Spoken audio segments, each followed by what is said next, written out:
Does that mean go? Go ahead, brother. What's up, guys? Welcome to episode 48 of Psychotic and Iconic. Thank you to everybody that's tuned in. Thank you to everybody that likes, follows, and subscribes to all of our pages. Paul's here along with Nick Theories and Mikey P. Tonight should be a wild episode. You know, we got me and Mikey P got a lot of explaining to do. Nick is going to cap as usual. But that's really the intro.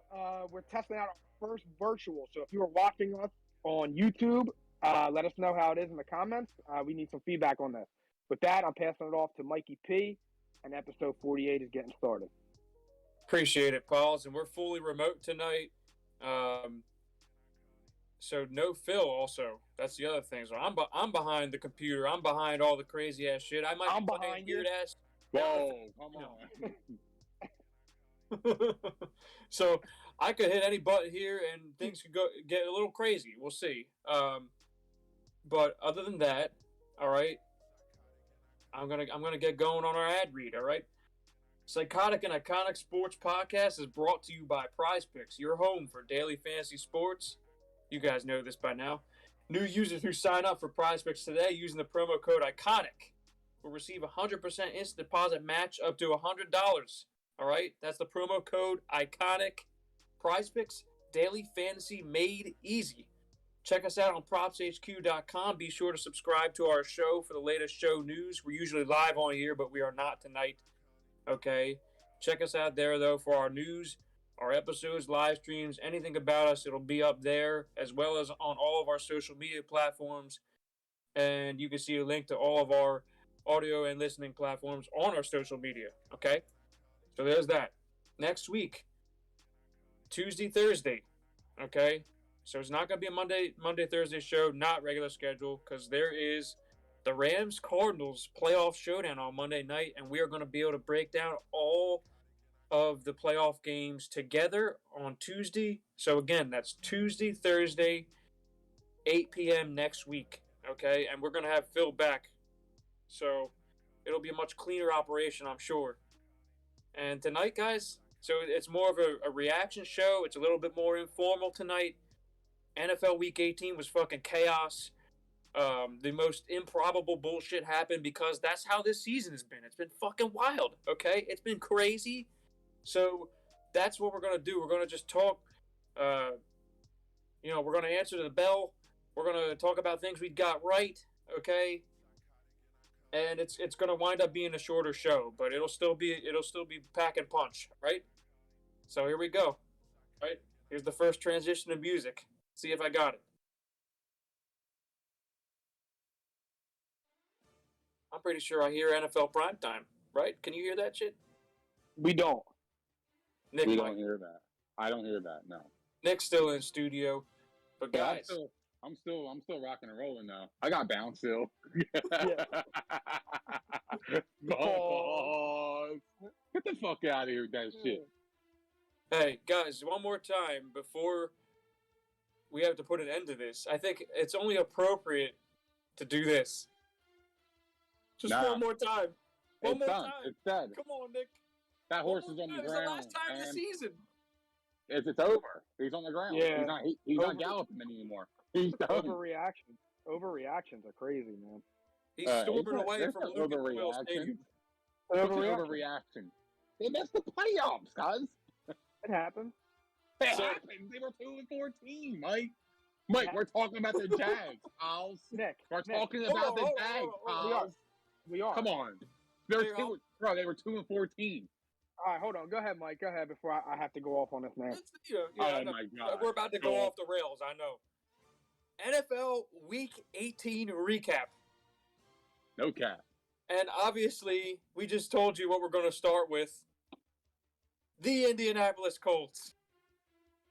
Oh, my God, guys. Okay, so the Indianapolis Colts, they had a 98% chance of making the playoffs 2 weeks ago. 98%! 98. Louder. 98%. And they not only lose to Jacksonville, they got their asses kicked by a 2-14 team that got lit up for 50 points last week. What the fuck happened? What happened? What happened? You know what? I'll start. I'm going to pass it off. I'm gonna start with 1 point. Carson Wentz's QB rating was a 4. Don't you get like What's that? 7 or 11 if you just wake up and like spike the ball every time? Yeah, something like that. He gets a 7 when he wears his mask. Other than that, What happened? Oh, I was gonna say if he wants a 7, I got him. Hey, yeah. Yay. I love you, bro. I love you, bro. Just be your fucking self, man. You are, dude. Good for you, bro. I salute people like you. We need more people like you, bro. I salute that shit. Thank you, bro. Uh, all right. Good So, shout out. who wants to start off? Go ahead. I gave you the first point. I know Nick wants to say. You know what? Should we just let Nick have the floor, Pauls? yeah, No. just let him go, bro. I told you guys all year. I told you guys. You said, "Oh, he's the dark horse to win the MVP." First off, he's not an MVP. He's not an MVP caliber player. He's not. Okay. An MVP caliber player steps it up later in the season. He doesn't do that, bro. You got to elevate your game. When your team needs you, you got to elevate your game. What the fuck kind of? They were 7-point favorites against the fucking Las Vegas Raiders last week, and they lost. They were 7-point favorites, and they were home. They were home and lost that football game completely. Then the next week, they get another layup. All they have to do is win the football game to get into the playoffs. And they were playing the Jacksonville Jaguars, 2-14, had no business of even winning that game. They even locked up the number 1 overall pick in the draft of next year's draft. And they fucking lost. How the fuck do you lose that game? I don't care what you say. You ain't losing that game. They are 2-14. They had 2 wins. They won twice. They celebrated as a team 2 times since September 9th, which was the first game of the year, which was a Thursday night game against it was the Bucs and the Cowboys. That's when the season started. They had 2 wins since that day. Can you explain to me how? What happened, Mike? Your boy crumbled. Wentz crumbled. Wentz crumbled. This guy is not a superstar. He crumbled right in the Who said right he in was the a light. superstar? Bro, if you call him an MVP caliber kind of player, he's a superstar, bro. Well, that wasn't me. Come on. Nick, you can check every receipt we have. I've never said that Carson Wentz was a superstar quarterback. I'm saying if he's a dark horse candidate to be an MVP, that means he's a fringe superstar. That means are you a superstar or are you peaking as to be a superstar? Well, I mean, he had a good year. He just ended out on a bad note. No. He actually he did have a good year. I mean, because look, if we're comparing stats right now, real fast, player A, 27 touchdowns, 7 interceptions. Player B, 22 touchdowns, 13 interceptions. Player C, 24 touchdowns, 10 interceptions. That's Carson Wentz, Mac Jones, and Kyler Murray. Now, 2 of those players are in the playoffs, and I get it. But look, teams do have meltdowns. Did he choke? Yes. Did Frank Wright not have the team ready to play? Yes. Did the defense get carved up by Trevor Lawrence, who hasn't thrown a touchdown since Halloween? Yes. All those things are true. And it does fall on Carson Wentz's shoulders. However, all season, they were saying that Jonathan Taylor was carrying the team. But as soon as the team breaks down and loses, it's on Carson Wentz's shoulders. So if you're not going to give him all the praise, you can't give him all of the criticism. And like I said, I know he did choke. I get it. It was the worst game he's ever played, and it was in the biggest stage. But it's a what have you done for me lately league. When the Titans lost to the Jets, if that game was this past weekend, they would be saying the same exact thing about Tannehill because of the magnitude of the game. The problem was it was 10 weeks ago, and they were at full strength. I know because they took me out of my survivor pool. So my thing is Carson Wentz was trashed yesterday, and he needs to hear about it. But let's not act like he didn't play a very good season. It's fair, Paul. I mean, 27 TDs, 7 picks. Those are damn good numbers. Damn good. 62% completion percentage. All right, that's not the best. The problem is, all right, it's good stats, but they're not game-breaking stats. They're not game-breaking plays. They're not game-breaking plays where you take over the game and then your team wins. The bottom line is you missed the playoffs and you lost to the Jags who are 2-14. That's really the bottom line.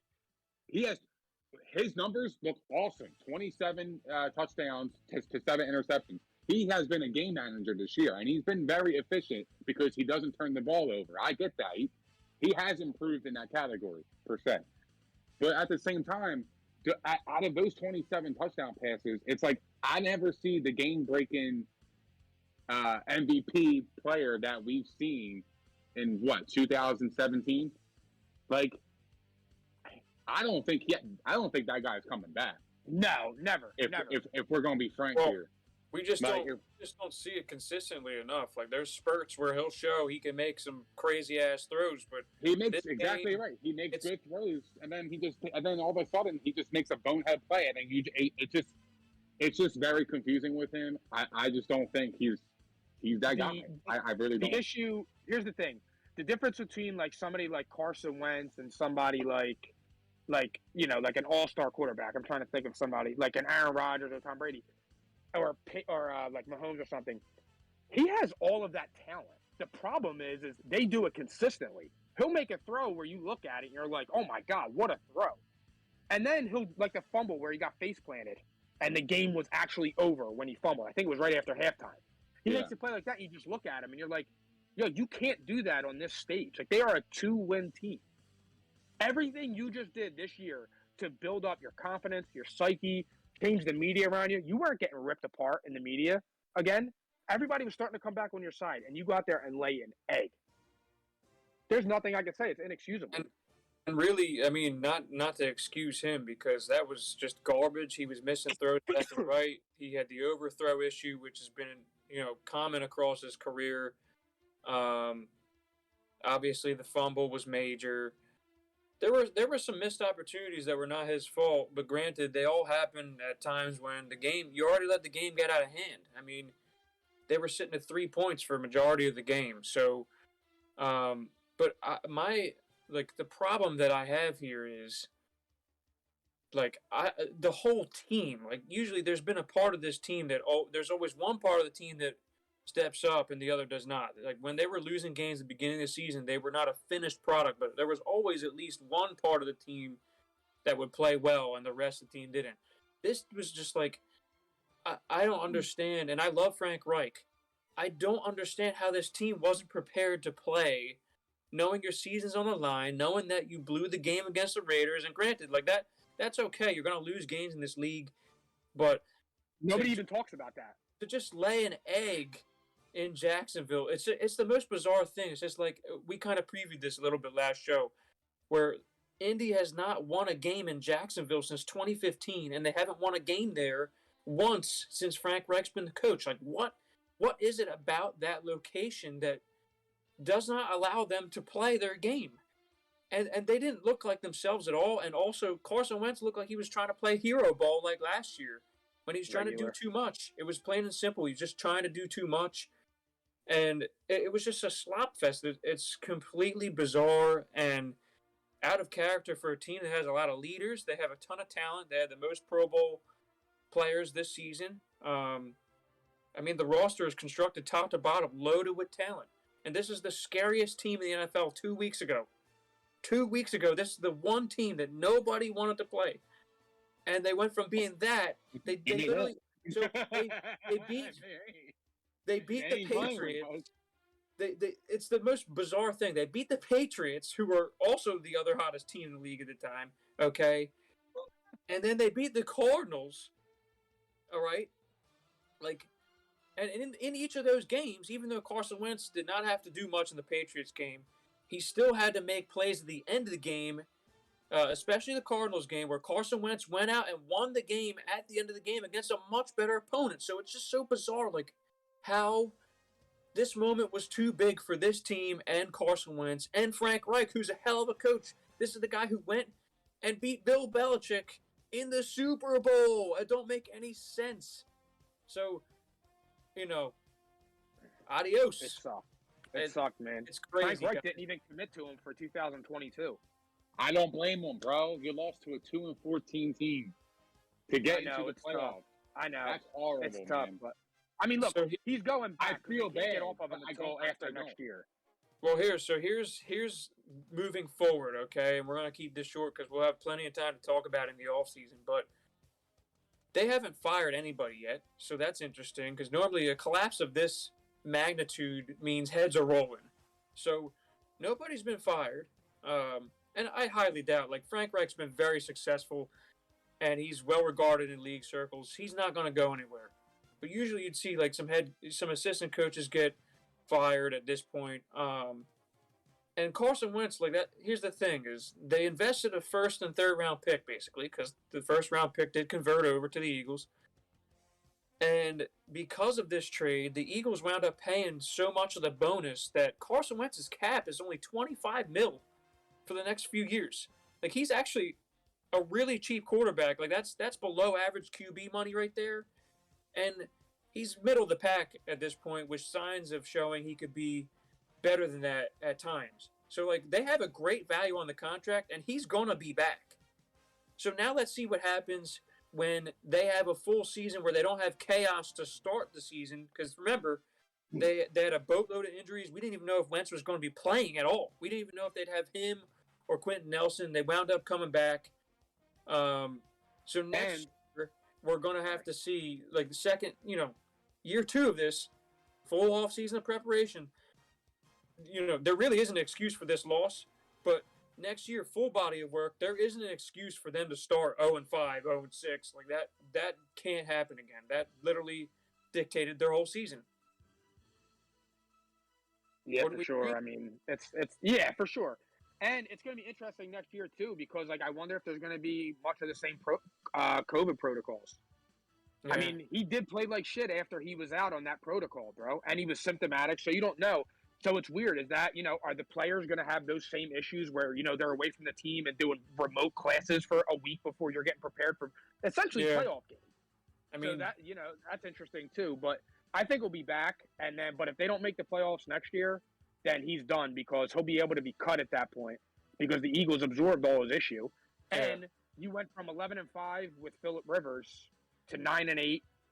And now, if you don't make the playoffs again, and he's done. Oh, yeah. They're all going to be gone if that happens. This is it for everybody, I think, because you get too much down on this roster. So people are going to lose jobs. But guys, so this was the start of a fucking chaotic, and it had a domino effect across the league. So now the Colts are out. They had a very slim chance of staying in. After that, they needed a number of things to work out.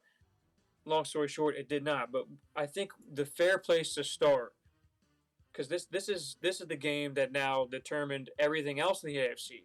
You have the fucking Chargers-Raiders game on Sunday Night Football. It's winning in. It was a fucking phenomenal game to watch. Just the ending was insane. And, I mean, you guys know the end result. So the Raiders wound up winning this game in overtime. A very controversial finish to the game. Brandon Staley calls timeout. This is not long after, earlier in the game, Brandon Staley goes for it on fourth down on his own 20.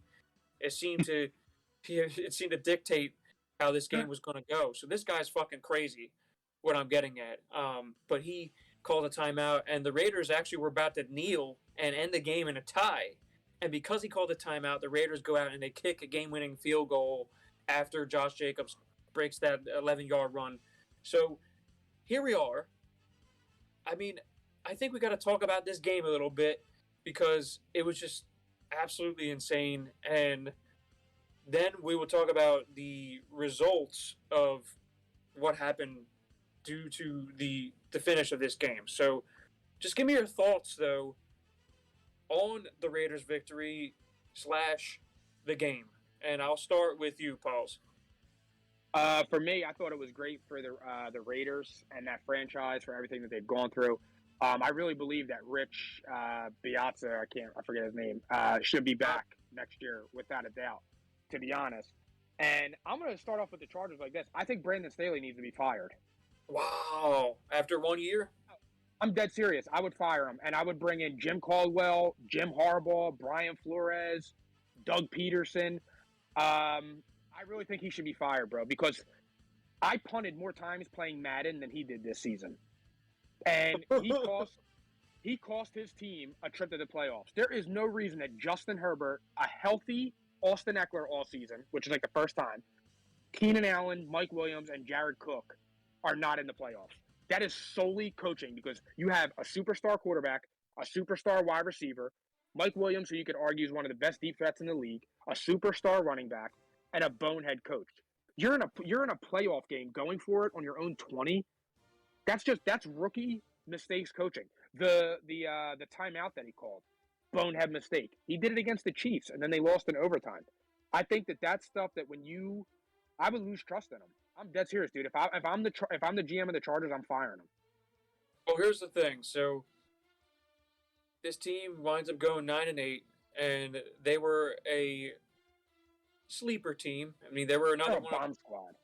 So, the actual hiring of Brandon Staley, we could talk about this for a sec, but you guys remember this. I mean, he's a well-regarded defensive mind from the Rams. He had 1 million people knocking at his door. And the fit for me always was kind of weird. When they hired this guy, I mean, you're looking at a franchise that was clearly better on the offensive side of the football, and you have a franchise quarterback who looks like he could be a top 5 player in this league for a long time. And they wind up hiring a defensive-minded head coach. That was the first thing. That was really weird to me from the start. And then the second part is how this guy could not have any situational awareness the whole season. It's mind-boggling. It's so bizarre. I mean, and that put them behind the 8 ball the whole rest of the game ever since he had done that. And the Raiders were leading comfortably by 2 scores the whole game. The fact that he even got back into it was literally just the magnificence of Justin Herbert. He's just fucking phenomenal. And I won't get into that yet, but it's just crazy, though, that the Chargers and Colts, their seasons effectively ended because they couldn't put away teams like the Texans and the Jags. And you come back to it, you got to win the games that you're supposed to win on your schedule. That is probably the biggest red flag, besides, like, you know, just blowing it the final week of the season. That's the biggest red flag. If you win the games you're supposed to win, you're not in a position like this. Mikey I'm going P. to pass it over to Nick Theories, though, right now. Nick, give Real me fast, Mikey P. I forgot about that Texans loss. I was just about to say that. That was the first thing that came to my mind. You forgot about that. Really forgot about that, and that makes me even more certain of bye-bye. It's incredibly bizarre. Yeah, I don't even blame him now. How do you blame him for that Texans loss? I mean, like, you got to blame the players too. I mean, not for nothing. Justin Herbert had 2 interceptions, and he had one passing touchdown against the Texans 2 weeks ago. How? I get it. If you have a bomb squad, you're going to put up more than 1 touchdown against like one of the worst teams in the league. Up by Davis Mills. Like for me, it's like Justin Herbert gets a lot of passes. He does. Let's call it what it is, because you see the talent. You're like, wow, like he's got a rocket arm. The eye test, he passes the eye test. That's why he gets a lot of passes. He's a good quarterback. Don't get me wrong, but is he great? No, I don't think he's great. I think he's a good quarterback. He had a couple bad games where you sat back and you were like, well, man, that's kind of weird. Like it's just, you know, 1 week he looks like the best quarterback in the league. The next he's like middle of the pack. He's very inconsistent too himself. But I mean, like, I think he's one of the best quarterbacks in the league still. Just because, like, you know, like I said, like the eye test passes for me. I mean, anybody that throws for 5,000 yards in a season, you got my attention. Like, I don't care who you are, you know. So, but like for me, it's just like, you know, losing to the Texans is disappointing. So, and you know what? I mean, there's a line to be aggressive and then too aggressive. You know what I mean? Like going for it at your 20-yard line, your own 20-yard line, and then pretty much a playoff game. In the third quarter. It's actually like in the third quarter. It's really stupid. Yeah, it is. It's like playing carefree football, but you can't do that. Like, it's just you're on the road.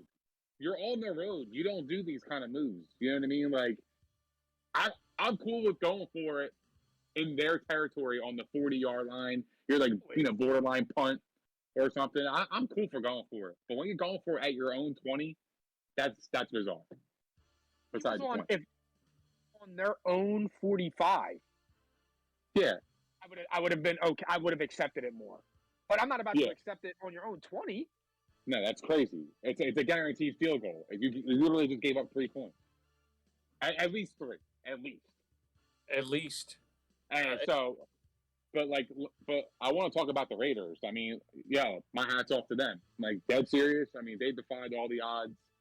They lost their head coach during the season. That was, chaotic in itself. And then, the Henry Ruggs situation, they dealt with tragedy.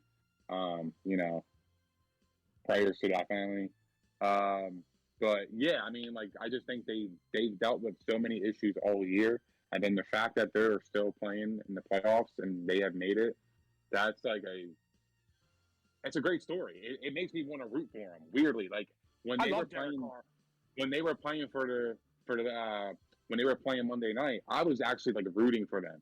Like I found myself, I was texting Piles. I was like, I'm weirdly rooting for the Raiders. Like I want them to win. Like it's just, I don't know. There's something about this team that I really like, and it's just like they don't have that quit mentality. They're always coming at you. So Carr needs some respect. Yeah, and he gained my respect because I gotta be honest with you. Like I've never really liked him as a quarterback, but this year he opened my eye. He rose up to the challenge and damn good. He delivered. He delivered, man. He's a very good quarterback, and he should be their quarterback next year too. He don't cry. He goes out there and he plays hard. He cares. He's a franchise quarterback. He cares. That's the thing, Mike. He cares, bro. He fucking cares. If he's hurt, he's going out there. He don't care. Go put Derek Carr on the Broncos and don't see them challenge the Chargers and the Chiefs for the top spot in the division. Fuck it, they're already there. They're in the playoffs. Broncos are at home. But I mean, I get it. I get what you're saying. But still, though, I mean, Derek Carr's an easy guy to root for. He's always been like a lovable person. He's had an up and down career. He's shown signs that he could be more, but he never could put it all together. And then this year, literally just amazing. He put the team on his back. Remember, they literally got rid of the entire offensive line in the offseason, okay? Darren Waller was out for pretty much the entire second half of the season. You lose your number one receiver in Henry Ruggs. Josh Jacobs was playing hurt. He missed some time, okay? They lost Kenyon Drake, who they paid a lot of money to, whatever. I mean, I don't think he's anything special, but still, it's another playmaker. He's dog shit. Exactly, but still, listen, I'm not a fan of Kenyon Drake at all, and everyone that knows me knows that. However, it's still another playmaker, okay? And this defense, giving up points left and right. I understand that their pass rush has started to heat up a little bit, and Max Crosby has been a fucking sensation for them. But this team is deeply flawed, and yet they were able to keep this thing together. They kept it on the rails, and they won in the biggest moments. That's 2 weeks in a row. They won absolute must-win games where they were expected to lose and get the floors wiped with. To be honest with you, nobody gave them a real chance to win either of those games. They were an afterthought, and we were guilty of it too. I mean, Rich Bisaccia absolutely should be at the top of their list. I mean, I would give him the job right now. They played for him. Hell yeah. They played their hearts out for this guy, and they played quality football, really. It's not like they've been playing bad. Like, they're playing good football. So, like, really, just look at the job. Like, if he was coaching a little bit longer this year, he'd be in the Coach of the Year running. This team has no business being a playoff team right now, and he took them there. It's crazy. I mean, long-time respected assistant in the league, and he finally gets his chance. And this team is actually kind of scary because they play hard, they show up every game, and they still have some talent. They're just, they got some areas where they're really exposed, but they are going to be a tough out. They got the Bengals. That's going to be an interesting one, guys. So I'm so mad at that game because I want to root for both teams. I know. It's crazy. I love Joe Burrow, dude. Like, it's going to suck, dude, that one of them has to go home. Because it would be so awesome if it was those two weren't playing each other because I could root for them both like I want to. Yeah, it's crazy. It's going to be a good one though. So now the good thing is though, the good thing is either or is going to be playing in the next round. Yeah, that's a good way to look at it. Because I still get to see both of them play. Yeah, you it get just one like sucks sleeper because team. yeah, and like it sucks because it's like someone's going to go home after a terrific season. And they both exceeded expectations by a mile. Oh yeah, dude. Yeah. You know, you gotta be optimistic, pal. A little bit more optimistic, all right? Yep, understood. I'll tell you what though, guys. I'll be honest with you. I was rooting for a tie so badly. I'm sitting here, I'm watching the game with my wife, and I'm fucking cracking the fuck up every single time Justin Herbert completes it on 4th down. I'm sitting here just laughing my ass off. I mean, he was making it look so easy, 4th and 20, and it was just a piece of cake. So the real Justin Herbert showed up in this one. Yeah, he did have some down games this year, Nick. But this one was like just spectacular. 3 players around the ball. He's fucking throwing cannons, just absolute on a thread. I mean, it was a treat, and then they were just going back and forth. It was a phenomenal game to watch. I was hoping for the tie. It was just crazy. The chance of a tie was literally like 1%. So the Steelers were already like celebrating because like if that game ended in a tie, the Steelers would have been out of the playoffs. Yeah. So imagine being a Steelers fan, being up late like that, thinking like, you know what I mean? Like there's no way it's gonna tie, and then all of a sudden they literally came down to a kick.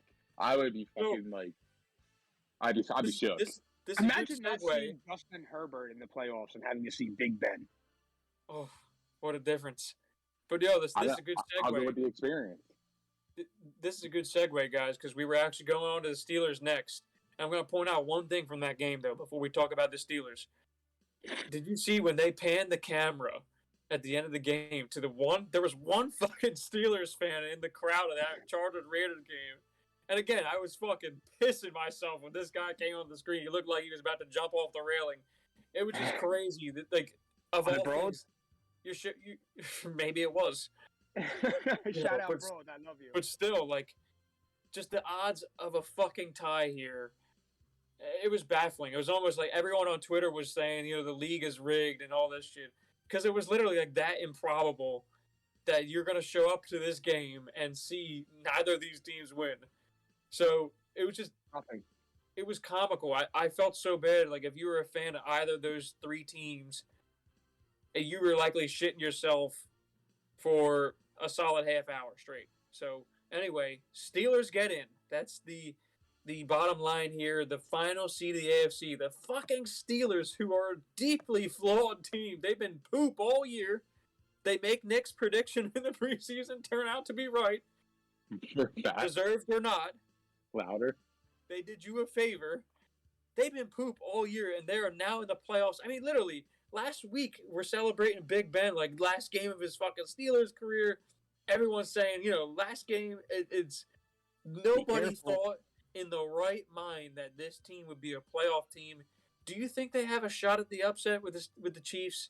I mean, without giving picks or anything, because we're saving that for Thursday. Like, do they really even belong in this game? Come on, be honest. Of course they belong in this game. They made the playoffs. Tune in on Thursday at 8 o'clock. No, the bottom line is they made the playoffs. Of course they belong in this game. They're a playoff team, like I predicted. I'm going to talk my shit, man. Yeah, man. Nick called it. Yeah, I've been on the Steelers all year. I've been saying it. Yeah, the Steelers are a good team. They have talent around them. It's just their offensive line has little issues here and there. But their defense was but their defense was the one that was the factor. But T.J. Watt has been fucking people up this year, man. He's for real. His day, Nick. Way to go, Nick. Defensive player of the year. I'll point out one thing that's interesting. He is. Who is? Yeah, he's definitely defensive player of the year. But I'll point out one thing that's interesting about this game, because the Steelers' defense isn't so steel curtain-ish like usual, okay? Their run defense is literally bottom 2 in this league. However, the Chiefs, they like to run the football, but they don't stick to it. There might be something there. There could be something there that could be the recipe right there. They have a shot if the Chiefs do not run the football. And we don't know if Clyde Edwards-Helaire is going to be back. He should be, but we don't know this for a fact. So, interesting angle because that, like, you face any other team in the AFC, they're likely going to run the football. That's how you beat this team. And they can't score, they can't score enough points. Yeah, well, I think for me, it's like if the Steelers can hold the Chiefs to under 24 points and they can run the football, control the clock, and score in the red zone, I actually think they can pull the upset. But it's just going to come down to really ball control. You got to keep Patrick Mahomes on this. Yeah, pause. My bad. Whatever. Yeah, I mean I'm about it. It comes down to ball control. Like if you can keep Patrick Mahomes on the sidelines and you can control the clock with Najee Harris and convert third downs with with Deontay Johnson and Claypool doing the screens. Freiermuth has been playing really well this year as well as a rookie. So it's all about just going to be converting on third downs and holding on to the clock. You got to control the clock, and if they control the clock, they can definitely pull the upset. We shall see, guys. But now we have to go from AFC to NFC. Let's see if I can get this music thing right again. I think it's running smoothly, believe it or not. Okay. We have to move on to the fucking chaos of the NFC now because, I mean, this season, guys, it's just been crazy. So, 49ers Rams. I mean, this is the other game of the week. It goes to overtime. Jimmy G winds up starting the game, which was probably, a little improbable. I know he was practicing, but still, it's a serious injury. Jimmy G starts the game. The 49ers win in overtime. Mikey P predicted that here. Okay. I only owe you 2 salads now, Nick. So, yep. I'm still down in the hole. Pause. Yeah. But guys, so we need a reaction to this game because this was another one where it set off a domino effect. We'll get to that in a second, but I want to hear your opinion of this game, and then we'll talk about both these teams a little bit before we move on, okay? And I'll start with Paul's again here. Paul's, what do you think of this game? To me, when I was watching it, it was 17-0 Rams, and they were in complete control, and then something just flipped, and they went back to doing the same stuff. Like, they don't start and finish games. And then, Jimmy Garoppolo hung around, and, he did his thing. I mean, it would have been a terrible way for them to go out and not make the playoffs. But it's like, how do you not? I don't get it. He made the playoffs again. He made a Super Bowl. He was a throw away from winning that Super Bowl against Patrick Mahomes, who everybody says is God already. So it's like, it's difficult because it's like, if I'm the 49ers right now, how are you not looking at the Trey Lance pick and just thinking twice? Like, damn, I could have got somebody to help have immediate impact. Like, I think Jimmy G could play. I really do. And, he was down 17-0. Like, he did light the house on fire, but he put it out with a hose, too. Because, he came back and won the game. He fought back. He's resilient, and he's proved it. So, I mean, that's just what I got away from it. It's more about the 49ers than it was the Rams. The Rams are just, to me, Stafford is just, Stafford is Stafford.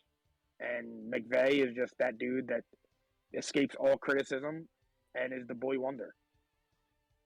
But before I let Nick give his reaction, so now, after this one, the 49ers have won 6 straight games against the Rams.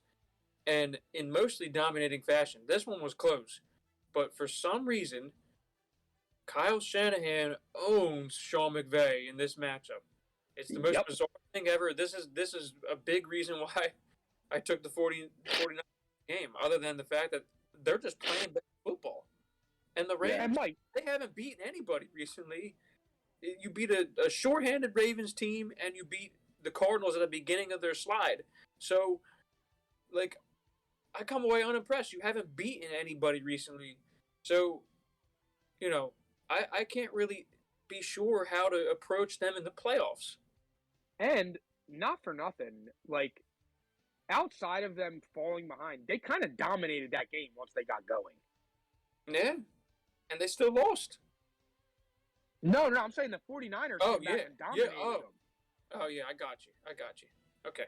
I know they went down 17-0, but you lose 24-17 or 24-21, whatever it wound up being. I mean, that's you got dominated. You don't lose 17-point leads going into the playoffs. That's a bad thing to happen the week before you host the Cardinals. Exactly, and they might have J.J. Watt back, and if they get past then, they'll probably have DeAndre Hopkins back. So, it's an interesting dynamic there. But, Nick, give us your reaction. Tell us what you think of both of these teams right now. I love the 49ers. I love the way they can run the football. My man, Jimmy G, I got his rookie right here.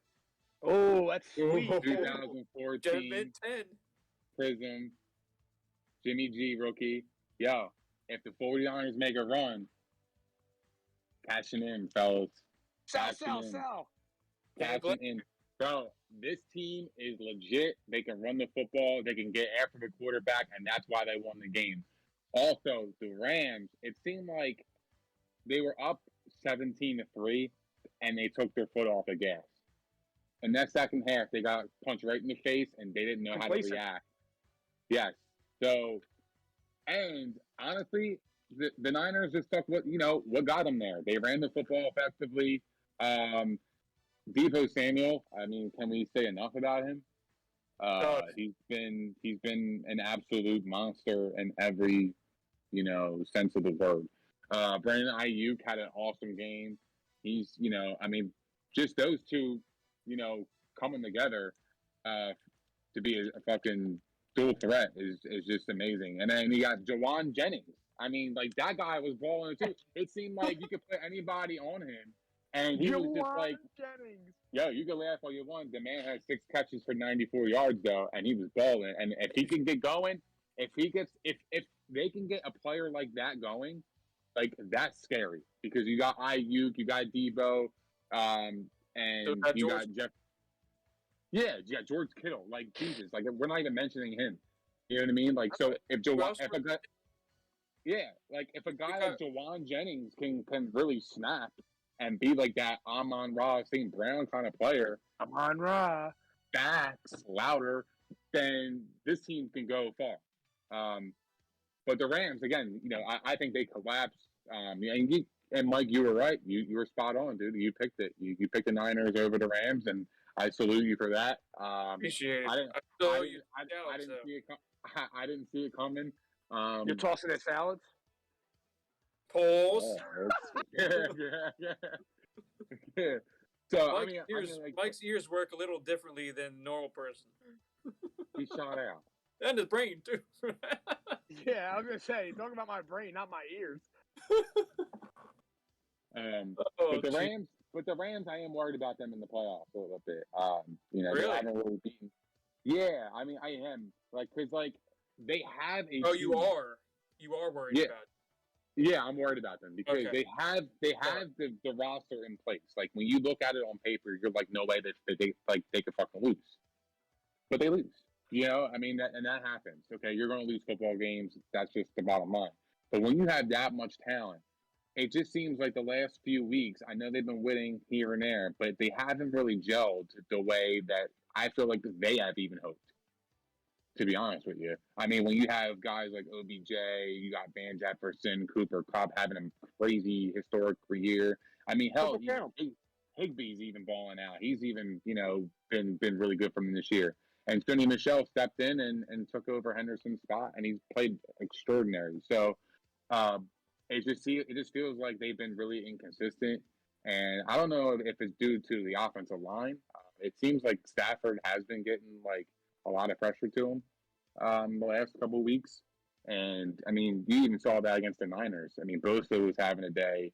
And, that was pretty much the name of the game right there. I mean, they got dominated in the line of scrimmage second half, and that was pretty much the moral of the story. Yeah, not a good time to be flat going into the playoffs, and this team has a lot of explaining to do. They have an opportunity next Monday against their division rival Cardinals, who've also been very inconsistent. And, not for nothing, it's just crazy how this all winds up. So the domino effect of this game is The Rams lose. 49ers get in. Thank God they did. Thank God they won this game, because if they lost, the Saints are in the playoffs. And that was the angle here. That could have been crazy. The Saints did their job. They still didn't get in. The 49ers take the 6th seed, okay? The Eagles wind up with the 7th seed. But the thing that was interesting here that I was posing to you guys was, okay, well, I assume it's going to be a tough game with the Seahawks-Cardinals, but the Cardinals could then steal the division back if the Rams lose. And what do you think happened there? So Pauls and I bet on this one. Pauls, good for you. Pauls was correct with the Seahawks, who they were. Regular. I mean, look, I usually had been taking the Seahawks all year, so it wound up being a great game, and now they've got some momentum heading into the off season. The Seahawks, I mean, and they finally got the offense dialed in. It's just it's just a couple too weeks late too for late. them.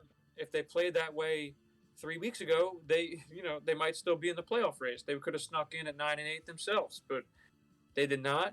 Rashad Penny, interesting case study here. He could be a guy they bring back now. He could wind up being in a 1-2 punch with Chris Carson. So why not? Why not? I mean, 190-something yards in this game. And so we're looking at two teams here. We got the Cardinals and Rams kind of entering the playoffs a little flat. And one of them's got to advance. So we'll see. I just wanted to point that out, though, because that was a crazy finish to the NFC. Obviously, you got the Packers in the 1st seed. You got the Bucs wind up with the 2. They play the Eagles. That's going to be one we're going to talk about. You got the Cowboys. So, interesting stuff here, guys. But now, before we head off and call it a night, I mean, it was Black Monday yesterday. And, the name doesn't make any sense, really. But that's what they call it. Coaches get fired on this day. We had some interesting shit happen. We had some stuff that we expected. I mean, Urban Meyer already got fired earlier in the season. We've been hearing about the Jags interviewing people and whatnot, okay? But then you got the expected ones. So Matt Nagy of the Bears, we all expected he'd get fired. Vic Fangio, it was probably likely he'd get fired. Didn't do a bad job, but didn't do enough to keep his job. Defensive-minded coach on a team that's going to want to bring in a quarterback this season. They got a lot of offensive talent, okay? Maybe partially unexpected. We called it here at P&I, but Mike Zimmer gets fired by the Vikings. Okay? Interesting, but we didn't know this for sure, okay? He's had some success. But last but not least, absolutely fucking stunning, Brian Flores gets fired by the Dolphins. After starting the season 1-7, they finish 9-8. They win 7 of the last 8, and he's won 19 games the last 2 years with virtually a question mark at quarterback. Are you guys losing your mind like me? Because I don't have an answer to this. Oh, man. Bad organizations make bad decisions. He's won 8 out of the last 9. 8 of the last 9. So there you go. Crazy. There you go. See, I fucking even discredited him one game. It's insane, dude. Like, when I saw that, I'm just staring, and I'm like, why? Who are you going to bring in that's going to do a better job? I mean, seriously, over the last 2 seasons, he has a winning record. I don't understand. I mean, you're playing with Tua, who every time you fart breaks something. You have Jacoby Brissett. You had Ryan Fitzpatrick. He gave Ryan Fitzpatrick one of the best seasons he's ever had. Yeah. I mean, but then there were reports saying that him and Tua, he was really hard on Tua, and I'm like, okay, so he demanded more out of a player that was drafted like 3rd or 5th overall. Like, oh, excuse me, I'm sorry, I guess we can't do that. So, I mean, I just don't understand it. I mean, I'm lining up at the door. I'm lining up at the door anymore. Yeah, but go put Brian Flores on the Chargers. Oh shit! I mean, well, that's another. I don't want him to go to the defensive Giants. guy, though. I don't want him to go to the Giants. I don't want to deal with that. Well, they're keeping Joe Judge. He's a good coach, apparently. No, they fired him. See my face? Wait, what? He got fired today. The Giants fired him. See, I had deadlines today, and I didn't even see that come across my phone. Well, I mean, you should have known it was regular. He's fucking. Well, let me tell you something about that. He never had a quarterback, bro. Yeah, he never had more than 3 wins either. And also too, all his weapons the last 2 years, his star-studded receivers and his running backs, they all been hurt, man. Come on, he really had nothing to work with. You know what? I think his principles are intact. I don't think the players are. I fuck with his principles. He's got good principles and he's got good morals. He's about the team. Yeah, I believe that. I fuck with Joe Judge. I don't give a fuck. Oh my god! All right, and with we'll see you Thursday. That makes it you and Godfather over there, Joe Judge supporters. I'll tell you what, Nick though. Judge. The fact that they fired him, you know what? That's right. We briefly talked about this earlier. I must be like losing my mind here. I'm too floored by Brian Flores getting fired. Okay. Power. And actually, before I take it to Joe Judge real quick, pause. Yeah. Yeah. I'm catching myself now because I know you're going to do it, okay? There was rumors that Flores and Dolphins GM Chris Grier had a little bit of a rift this year. So perhaps that's why, but Grier's been with the organization for decades now. It's kind of like, okay, you haven't done dog shit. Like, maybe you should move on from this guy and stick with the coach who's actually doing a hell of a job with, literally, I repeat, a question mark at quarterback.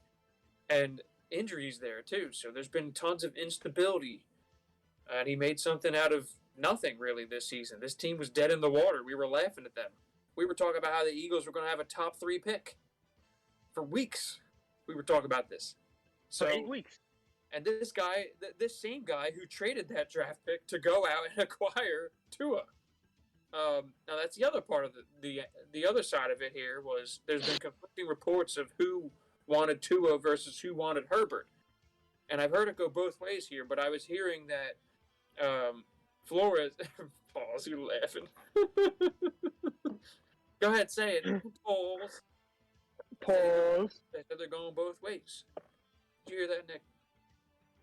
Oh, I'm just trying to figure out where all this Tua slander is coming from. I mean, if Baker Mayfield won 8 of his last 9 going into the offseason, there would be a lot of buzz and chatter about him and hype around him next year. But Tua, he just gets talked like he's just a regular dude. I don't get it. They're saying that Flores. Initially, I saw that he wanted to. And I'm not saying that about Baker because I'm poking Powell at all. That's not what I'm saying. But I'm talking about previous seasons where Baker had a lot of hype because he was winning ball games. Because he was winning ball games. So now everybody's going to trash to it when they speak on his name when he won 8 out of the last 9 with the Dolphins. Yeah, Mike, me and you said we'll eat shit on that. Tua played very well at the year. He did. He did. He played enough. I mean, he's a lower tier starter. He proved to me that he could start in this league and maybe has some more upside. But we need to see more from him. But he at least showed us that he can be a starter in this league. Keyword starter. Doesn't mean he's going to be a great one, but he can be a starting NFL quarterback who might have a little bit of untapped upside. Bro, give him a legit running back. And see what happens. He's got Waddle. He's got Devontae Parker. I mean, you can always. That's a great point, Nick. They have no running game. Give them running their offensive line kind of fell apart too. That's why. You're rocking with Myles Gaskin all year. Like he's trash. Bro. They brought back the corpse of Duke Johnson. He was playing better than Gaskin. And he's Duke. Huh?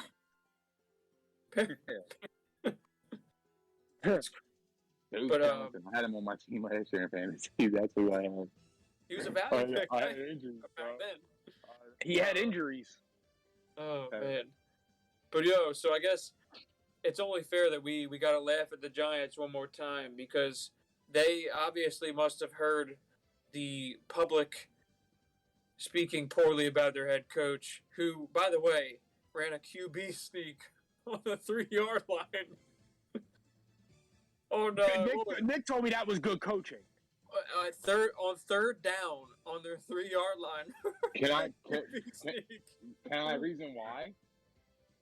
Go ahead, bro. You're on the 5-yard line. You're going against Washington. You're on your own 5-yard line, right? You have Jake Fromm at quarterback. You have a line that is just completely Swift cheese. You are literally like by doing that, he is literally playing for the punt because he already knew that if he drops back to pass, there is a chance that it could be a safety or a touchdown.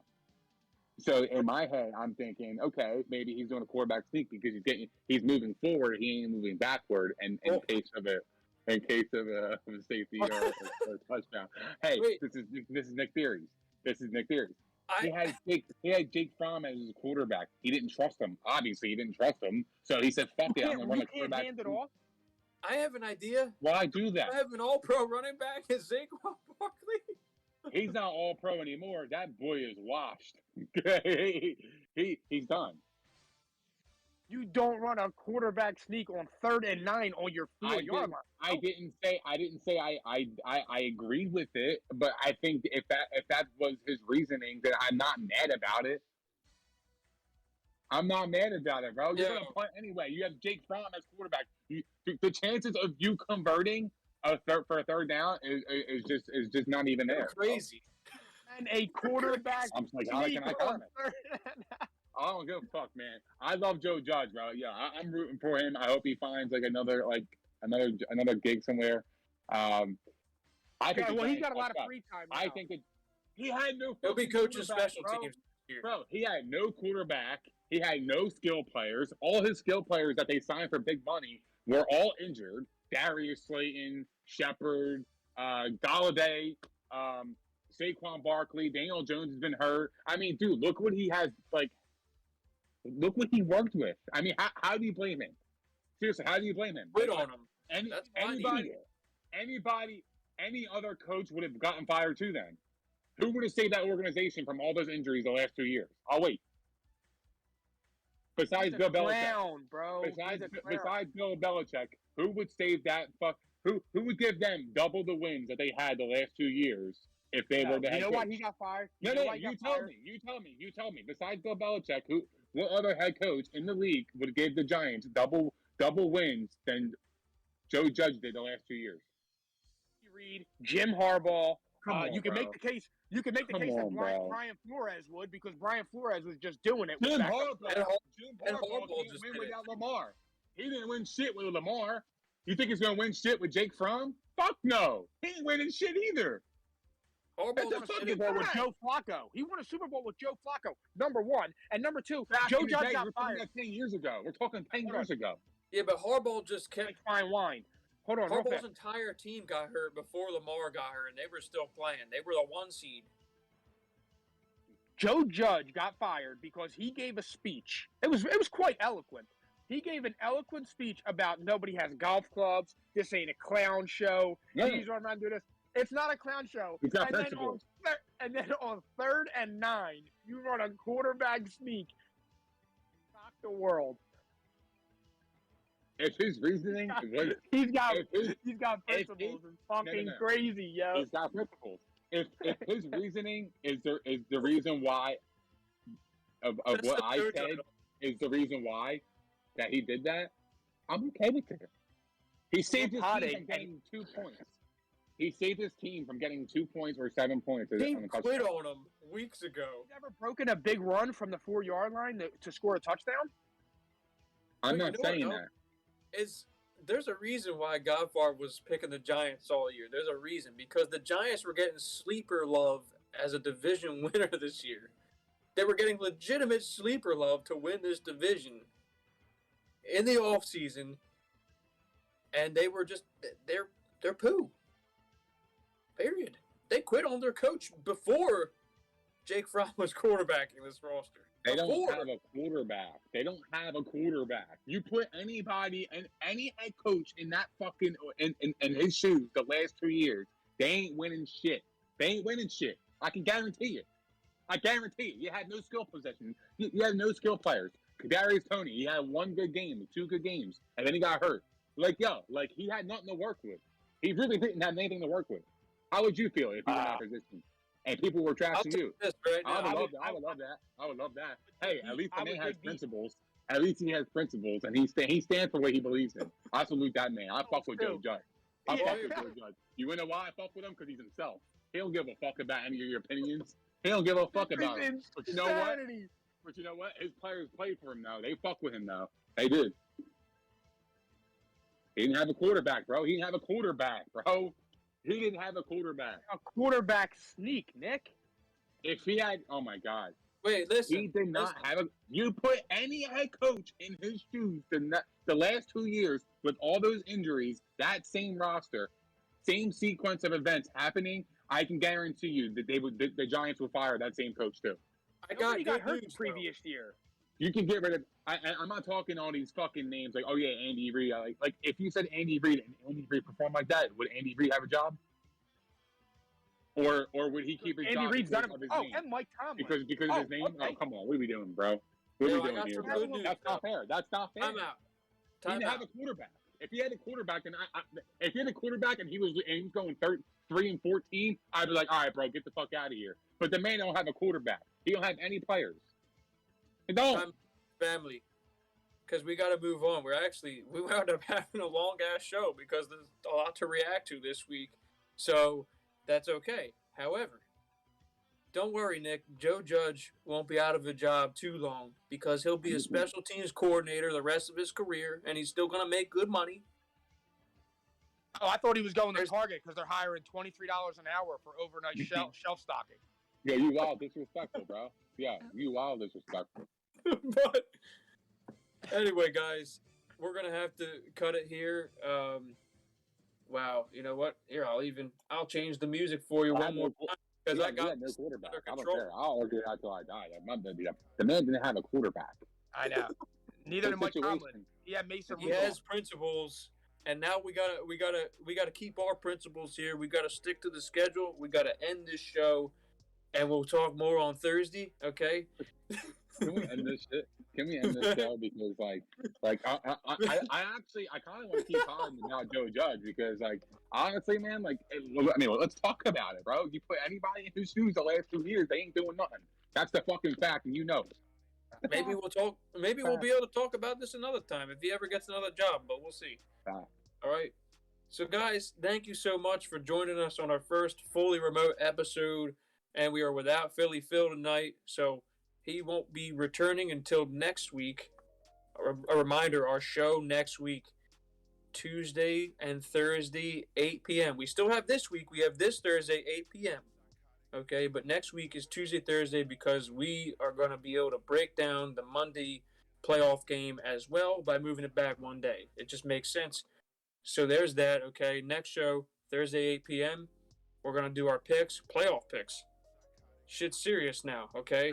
I'll tell you who wound up leading in regular season picks. Over the weekend, we're going to have a few DFS contests. You can expect to have one per day. So we got the Saturday games, we got the Sunday games, and we got the Monday games. So you can expect 3 contests from us. We'll put the lineups out there, okay? But one more time, though, a reminder, okay? This episode of Psychotic and Iconic Sports Podcast is brought to you by Prize Picks, your home for daily fantasy sports. New users who sign up for Prize Picks today using the promo code ICONIC will receive a 100% instant deposit match up to $100. That is promo code ICONIC. Prize Picks, daily fantasy made easy. Always be sure to check us out on propshq.com. That's our partner, the Props Network. We're usually live there. We might be back on there on Thursday. That is the goal. But however, you could always go there, check out our show news, check out our new episodes, anything about our show. Our Twitter's hooked up there. It's really cool. The website is amazing. You're going to love it, okay? Check us out on propshq.com. And without further ado, I'm going to have to pass it off to Nick Theories. Thanks, everybody. Yes, sir. Yes, sir. Thank you guys for listening to episode 48 of the Psychotic and Iconic Sports Podcast. We appreciate it. All the love, support, and the comments that you guys given us the last 25 shows since we've done live stream. We miss you guys. If you haven't done so already, please don't forget to like, subscribe, and hit the notification bell on YouTube. We are also available on propshq.com, Spotify, Apple Podcasts, Google Podcasts, iHeart, Megaphone, Stitcher, and all that other shit. So just go to our Facebook, Instagram, Twitter, TikTok. Follow us on there. Subscribe. Do all that other fun shit. And we'll see you guys Thursday, P&I. Salute.